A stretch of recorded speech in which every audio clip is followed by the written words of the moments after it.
তারপর সেখানে উপস্থিত সকল মানুষের কাছে ছুটে গিয়ে পাগলের মতো জিজ্ঞাসা করতে থাকে, তোমরা কিছু জানো গো? বলো না, বলো না গো, আমার মেয়েটি এরকম কি করে হলো? বলো না, বলো না গো।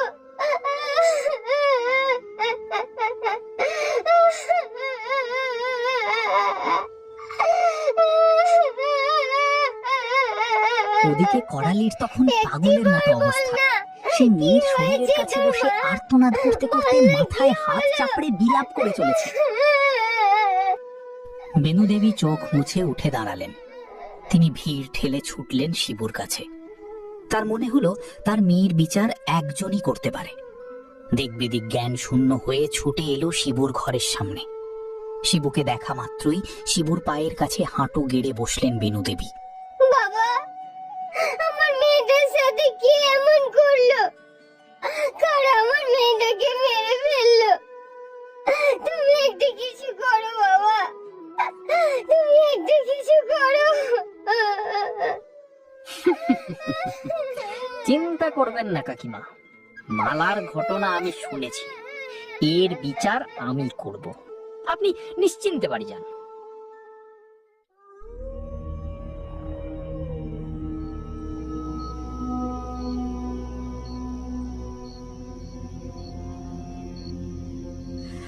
তাহলে এবারে আয়, পরের পরিকল্পনাটা করে নি।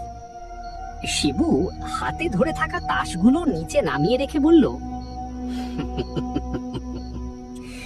এবারে খুঁজে আনতে হবে অপরাধীকে।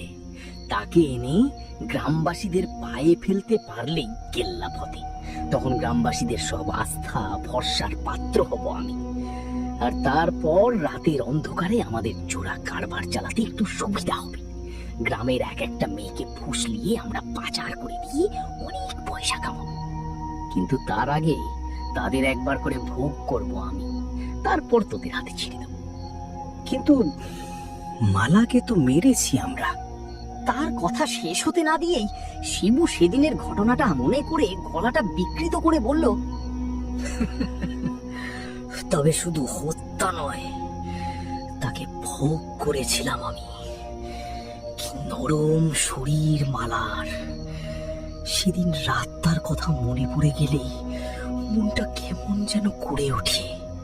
তবে এসবের পিছনে আরেকজনের সাহায্য না থাকলে আমরা তো কিছুই করতে পারতাম না ওস্তাদ। কিন্তু মালার অপরাধী হিসেবে তুমি আবার কাকে সাজিয়ে আনবে?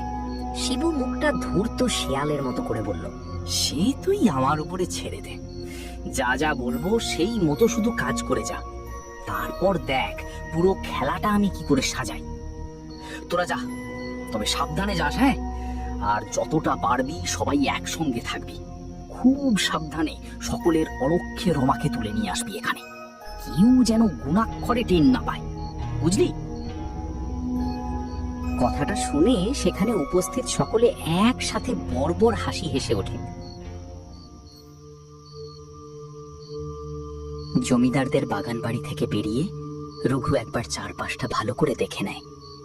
পরিবেশটা যেন বড় থমথমে আজ, অন্ধকারে দৃষ্টি চলে না।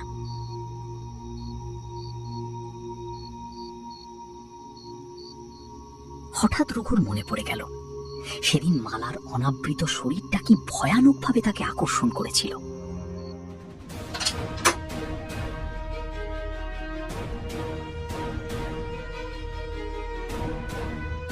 আর তাই তো নিজের মনের সুপ্ত চাহিদাকে মেটাতে ঘরের দরজাটা সজোরে বন্ধ করে দিয়ে সে ঢুকে গিয়েছিল মালার ঘরে। মালার উপর শিবুর অত্যাচারের চিহ্ন তখনও মেয়েটার গায়ে স্পষ্ট।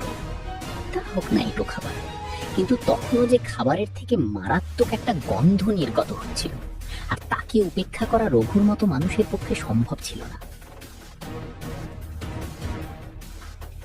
সে রাতে মালার বিধ্বস্ত নগ্ন দেহের উপর ঝাঁপিয়ে পড়েছিল রঘু। কিন্তু আশ্চর্যের বিষয়, মেয়েটার শরীরে তখনও কিছু শক্তি অবশিষ্ট ছিল। যদিও প্রথম প্রথম তাতে রঘু বেজায় আনন্দ উপভোগ করছিল। জোর করে ভোগ করার এই তো সুখ। কিন্তু এক সময় আর সহ্য করতে না পেরে রঘু এক সজোরে ঘুষি মারে মালার মুখে। তাতে মেয়েটার সুন্দর নরম মুখ দিয়ে বেরিয়ে আসে রক্তের ধারা। সেই তাজা রক্ত দেখে রঘুর শরীরটা কেমন যেন লাফিয়ে ওঠে, আর তাই মনের আনন্দে আরো বেশ কয়েকবার তার চোখ মুখ লক্ষ্য করে খুশি হয়। শালি, এরপর তোকে মরতেই হবে, তার আগে আমি এই রাতটাকে একটু রঙিন করে দিই। এভাবে বেশ কিছুক্ষণ ধরে অকথ্য অত্যাচার চালানোর পর যখন সে টের পেল মালার প্রাণবায়ু অনেক আগেই বেরিয়ে গিয়েছে, তখনও তার সেই মৃত শরীরটাকে যেন ছাড়তেই ইচ্ছে করছিল না রঘু। মনের আনন্দে সে তার সমস্ত ঊর্জাটুকু ঢেলে দিয়েছিল তার ওই শিকার করা নরম শরীরটার উপর।